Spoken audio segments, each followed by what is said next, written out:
اعوذ باللہ من الشیطان الرجیم، بسم اللہ الرحمن الرحیم۔ السلام علیکم تمام دیکھنے اور سننے والوں کو۔ امید ہے تمام لوگ اپنی صحت اور ایمان کی بہترین حالت میں ہوں گے۔ آج ہم سورہ بقرہ کی آیت نمبر 16 سے سٹارٹ کریں گے۔ وَأُولَٰئِكَ الَّذِينَ اشْتَرَوُا الضَّلَالَةَ بِالْهُدَىٰ فَمَا رَبِحَتْ تِجَارَتُهُمْ وَمَا كَانُوا مُهْتَدِينَ، کہ یہ وہ لوگ ہیں، اولئک الذین، کہ یہ وہ لوگ ہیں جنہوں نے ہدایت کے عوض گمراہی خریدی۔ اب یہ پچھلی آیات میں ہم وہ منافقین کا پڑھ رہے تھے کہ جو اہل ایمان کے سامنے آتے ہیں تو کہتے ہیں ہم تمہارے ساتھ ہیں، ہم ایمان لائے ہیں، لیکن اصل میں وہ نہیں لائے ہوتے، جن کے جو دلوں اور کانوں پہ اللہ نے پردے ڈال دیے، موریں لگا دی، یہ ان کے بارے میں بات ہو رہی ہے کہ یہ وہ لوگ ہیں جنہوں نے ہدایت کے عوض گمراہی خرید لی۔ اب ان کے سامنے دونوں آپشن تھے، ایک شخص نے گمراہی کو چھوڑا اور ہدایت لے لی تو اس سے بہت بھاری قیمت دینا پڑی، تکلیفیں اٹھانا پڑی، آزمائشوں سے گزرنا پڑا۔ اس نے یہ سب کچھ منظور کر لیا اور ہدایت لے لی، جبکہ ایک شخص نے ہدایت دے کر گمراہی لے لی، آسانی تو ہو گئی، فوری تکلیف سے تو بچ گئی، لیکن اللہ سبحانہ و تعالیٰ ان کے لیے کیا فرماتا ہے کہ ان کے لیے دردناک عذاب ہے۔ فما ربحت تجارتہم، تو کیا ہے کہ ان کی جو تجارت تھی وہ نفع بخش نہ ہوئی، سو نافع نہ ہوئی ان کی تجارت ان کے حق میں، اور نہ وہ وما کانوا مہتدین، نہ وہ راہ پانے والوں میں سے ہو، کہ انہوں نے جو ہے بھلائی کے بدلے، ہدایت کے بدلے گمراہی خرید لی، تو نہ تو ان کو ان کی جو ہے وہ تجارت نے کچھ نفع دیا، ان کے حق میں بہتر ہے، اور نہ انہوں نے راہ پائی ہے۔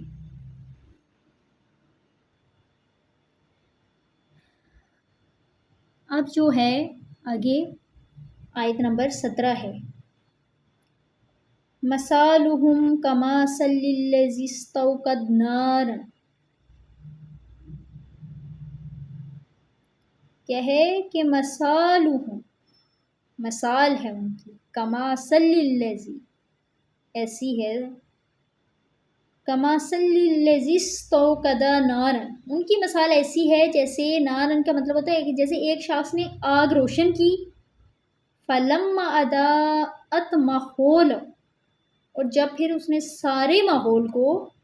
روشن کر دیا، ذہب اللہ بنورہ،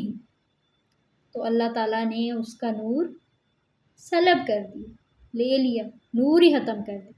وَتَرَاكَهُمْ فِي ظُلُمَاتٍ لَا يُبْصِرُونَ، کہ چھوڑ دیا ان کو ان اندھیروں کے اندر کہ وہ کچھ نہیں، لا یبصرون، کہ وہ کچھ نہیں دیکھ، بھٹک رہے ہیں اندھیرے میں۔ اب اللہ تعالیٰ نے، سبحانہ و تعالیٰ نے کتنی خوبصورت مثال بیان کی کہ ایسی ہے ان کی مثال کہ ایک شخص نے آگ جلائی، روشن کی، اور جب اس نے سارا ماحول روشن کر دیا تو اس ٹائم اللہ سبحانہ و تعالیٰ نے ان کی جو ہے بصارت ہی چھین لی۔ اب پیچھے اللہ سبحانہ و تعالیٰ آیت نمبر 15 میں فرما رہا تھا نا کہ ان کو ڈھیل دے رہا ہے اللہ تعالیٰ، ان کی رسی دراز کر رہا ہے۔ اب یہاں کیا ہے کہ اللہ تعالیٰ کتنی خوبصورت مثال بیان کر رہا ہے کہ جب ان کی مثال اس شخص کی ہے کہ جب انہوں نے سوچا کہ ہم تو بالکل سیدھے راستے پہ ہیں، ہم بالکل حق پہ ہیں، ہم ٹھیک ہیں، تو اللہ سبحانہ و تعالیٰ نے ان کو اندھیروں میں بھٹکنے کے لیے چھوڑ دیا۔ اللہ سبحانہ و تعالیٰ نے ان کی روشنی چھین لی، صم بکم عمی فہم لا یرجعون، صم کیا ہے کہ یہ بہرے ہیں،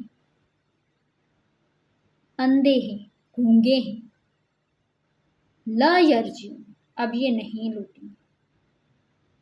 اب صم کا مطلب ہوتا ہے یعنی بہرے، بکم گونگے، عمیٌ اندھے، کہ یہ لوگ بہرے ہیں، گونگے ہیں، اندھے ہیں، سو یہ اب نہیں لوٹیں گے۔ او کصیب من السماء فیہ ظلمات ورعد وبرق، یا ان کی مثال ایسی ہے جیسے بڑے زور کی بارش برس رہی ہے آسمان سے، اور اس میں اندھیرے بھی ہیں اور گرج اور بجلی بھی۔ یجعلون اصابعہم فی اذانہم من الصواعق حذر الموت، تو یہ کیا کرتے ہیں، یہ اپنی انگلیاں اپنے کانوں کے اندر ٹھونس لیتے ہیں، جو بجلی کی کڑک ہے اس سے ڈر کے، یہ موت کے ڈر سے کیا کرتے ہیں کہ اپنی انگلیاں اپنے کانوں میں ڈال لیتے ہیں۔ واللہ محیط بالکافرین، اور اللہ ایسے کافروں کا محیط احاطہ کیے ہوئے۔ اب اللہ سبحانہ و تعالیٰ کیا فرماتا ہے کہ جب ان کی مثال ایسی ہے کہ جب بڑے زور کی بارش برس رہی ہو آسمان سے، گرج چمک ہو، تیز بجلی بھی ہو، تو یہ کیا کرتے ہیں، یہ انگلیاں اپنے کانوں کے اندر ٹھونس لیتے ہیں، وہ بجلی کی کڑک چمک سے، خوف کے مارے اور موت کے خوف سے۔ تو اللہ تعالیٰ ایسے کافروں کا احاطہ کیے ہوئے ہیں۔ یکاد البرق یخطف ابصارهم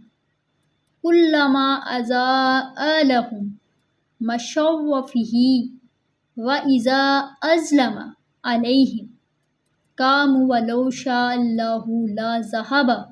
بسمعہم وابصارہم ان اللہ علی کل شیء قدیر۔ یکاد البرق، قریب ہے کہ بجلی اچک لے ان کی آنکھیں۔ کیا ہے کہ وہ جو آسمانی بجلی کے لیے، کلما اضاء لهم مشوا فیہ، اور جب چمکتی ہے تو ان پر تو چلنے لگتے ہیں اس کی روشنی میں، جو ہی مطلب ان کو ذرا سی روشنی محسوس ہوتا ہے، دائیں بائیں کچھ نظر آتا ہے تو وہ کچھ چل لیتے ہیں۔ فَإِذَا أَظْلَمَ عَلَيْهِمْ، اور جب ان پر کیا ہے کہ تاریکی طاری ہو جاتی ہے تو کھڑے کے کھڑے رہ جاتے ہیں۔ مطلب یہ ایک طرف سے مثال بیان کی گئی ہے کہ ایک طرف بارش ہو رہی ہے، یعنی قرآن مجید آسمان سے نازل ہو رہا ہے، بارش کو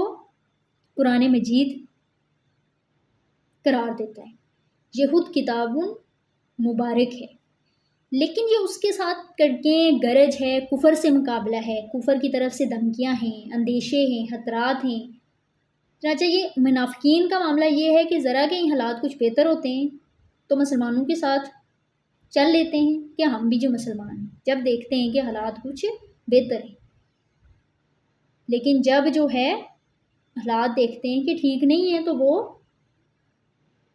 منافقت کرتے ہیں، وہ ساتھ جب ان پر کیا ہے کہ تاریکی طاری ہو جاتی ہے تو کھڑے کے کھڑے رہ جاتے ہیں۔ وَلَوْ شَاءَ اللَّهُ لَذَهَبَ بِسَمْعِهِمْ وَأَبْصَارِهِمْ، اور اللہ چاہتا تو ان کی سماعت اور بصارت کو چھین لیتا، لیکن کیا ہے کہ اللہ سبحانہ و تعالیٰ کا قانون ہی یہی ہے کہ اللہ سبحانہ و تعالیٰ انسان کو ڈیل دیتا ہے، اس کی رسی ظلم کی دراز کرتا ہے۔ ان اللہ علی کل شیء قدیر، یقیناً اللہ سبحانہ و تعالیٰ ہر چیز پر قادر ہے۔ اب یہ جو آج تک یہ ہم نے آیت نمبر 1 سے لے کے 20 تک پڑھی ہے، یہ ابتدائی 2 رکوع ہیں، جو اس اعتبار سے بہت اہم ہیں کہ ان میں انسانی شخصیتوں کی 3 گروہوں میں تقسیم کر دی۔ اب طویل عام میں دیکھیے کہ جب بھی کوئی دعوت حق کے لیے اٹھے اور اگر وہ واقعتاً کل کی کل حق کی دعوت ہو، اس میں انقلابی رنگ ہو کہ باطل سے لڑنا ہے، کر کے اسے لڑ کے اسے نیچا دکھانا ہے اور حق کو غالب کرنا ہے، تو یہ جو 3 قسم کے لوگ بیان کیے گئے ہیں، یہ افراد لازماً وجود میں آئیں، اور ان کو پہچاننا، ان کے کردار کے پیچھے جو پس منظر ہے اس کو جاننا بہت ضروری ہے۔ اب اگلی ویڈیو سے ہم جو تیسرا رکوع ہے اس کو شروع کریں گے آیت نمبر 21 سے۔ تو آج کے لیے اتنا ہی۔ اللہ سبحانہ و تعالیٰ